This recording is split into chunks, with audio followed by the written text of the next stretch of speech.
अस्सलामुअलैकुम नाजरीन, district reporter Naeem जान खास कैली की रिपोर्ट के मुताबिक दरिया खान मरी में शहदाए करबला को खराज अकीदत पेश करने के लिए दरिया खान मरी से 9 मुहर्रम हराम का मरकजी मातमी जुलूस हुसैनी इमाम बारगाह कोट लालू से शुरू हुआ।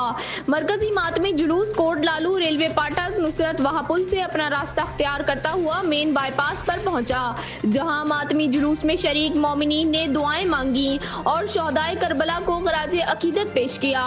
मातमी जुलूस अपने रिवायती रास्तों से गुजरकर गांव फजल मोहम्मद मरी के इमाम बारगाह कैसर बतूल पर अख्ताम पजीर होगा, जहां नोहा ख्वानी की गई। जाहिरीन और शिया उलमा ने शहदाए कुर्बला को खराज अकीदत पेश किया।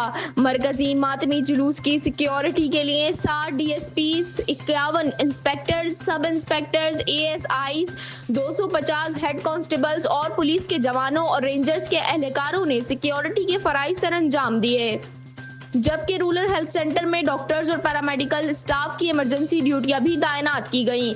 मरकजी मातमी जुलूस सख्त सिक्योरिटी में वापस कोट लालू पहुंच गया।